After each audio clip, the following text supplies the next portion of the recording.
Okay, it's late January. I'm doing some after season scouting, and I found this buck bed, and we're at about probably about 1,800 feet, and there's a little point that comes off here.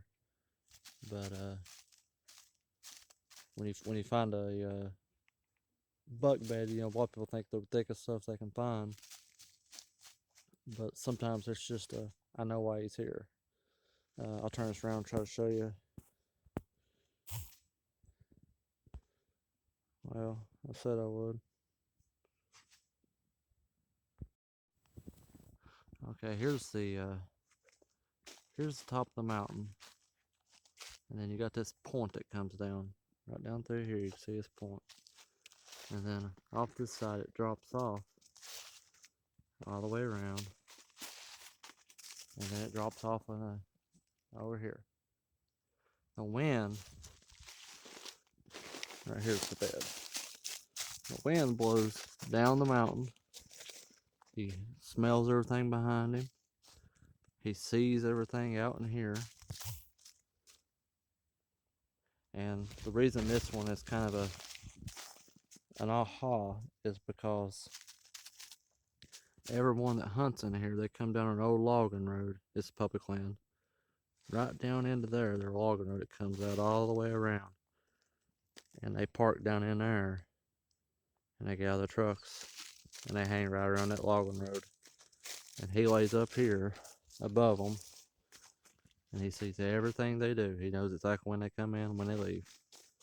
And he's got a little bit of a back cover here. It's got a log, but I already found some hair. Right there's a hair.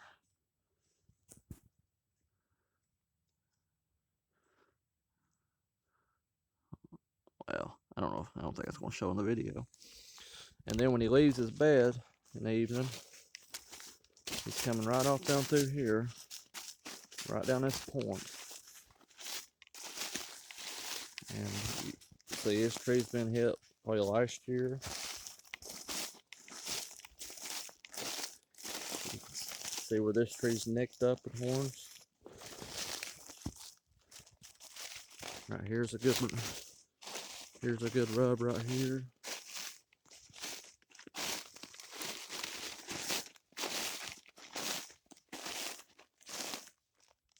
For around here, that's a good rub anyway. But that shows you he's coming right off this point in the evening. So if a man could get in here without being seen or smelt, you'd have to come across these side hills somehow to get down in there below him. But definitely a spot I'm gonna mark on my map and come back to.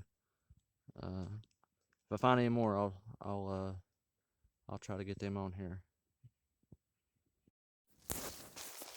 This is about 50 yards from his bed. His bed is right there on that point. And there's a trail, you can see it, a little faint trail through here, running in behind the bed. And then a scrape. Max, get back, you're messing up my tracks. And look at that buck track in that scrape. Big guy, splayed out. That's a good buck. See, scrapes like this one are important because the vicinity to the bedding area, his bedding area. Now these scrapes you find up on the middle of the ridge or in the bottom of the flat, they're not really important. You'd sit on them forever, but this scrape, you would eventually kill him on if you could get to it without him knowing. Okay, I'm about 200 yards up the hill, and here's another logging road with public access. His bed is on this point right here, about 200 yards down. Okay, and up here on this mountain, 90% of the time, the brown man's gonna come right over the top and blow right down the holler. And then you can see the sun hitting down in the bottom that he's watching. And that's gonna make him thermals rise up out of that holler. So he'll be able to smell hunters coming in from the top and bottom, and he can see them coming out of the bottom. It's not a bulletproof bed, but you'd have to do some super sneaky Rambo stuff to kill that deer. Alright, pushing on. Here's a bed me and Max just jumped him out of. If you'll be still for a minute, I want to see what tracks are here, Max. Max!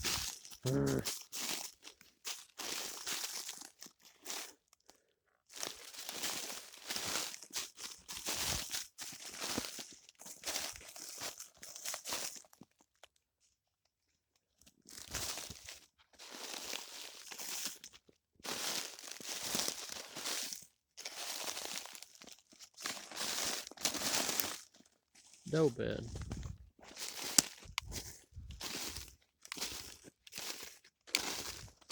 Well, it looks like a doe bed anyway.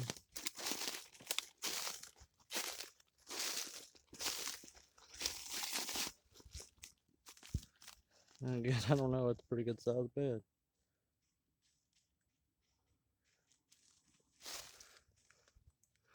It's on a point.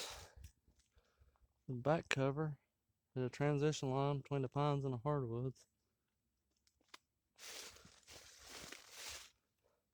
Yeah, we jumped him out. I didn't see him, but Max did.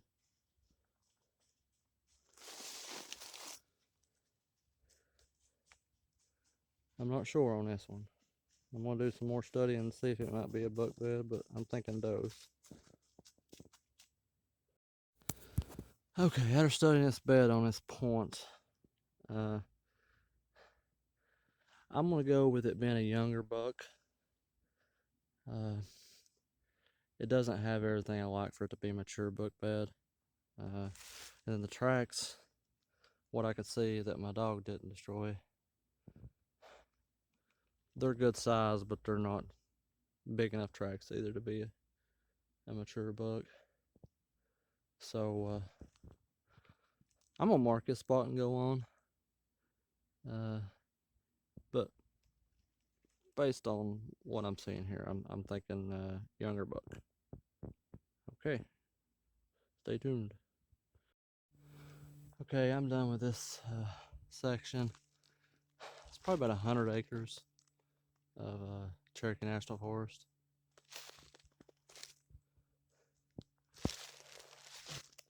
I walked all the points, and what I suspected but confirmed is there's a logging road up here with an access. There's a logging road or a fire road to the bottom with access, and they're 400 or 500 yards in between right here on these points, and that's where you find all your bedding at. And they stay in there, and they might mill around in there a little bit, but they don't come out of there before dark, not during hunting season. But if you want to kill those deer, you got to be in that 400 to 500 yard zone. And when you come in here, you better pay attention, because if you're coming down this road, or you're coming down that road down there in the holler, you're busted before you even hunt. Alright, let's go check out another place.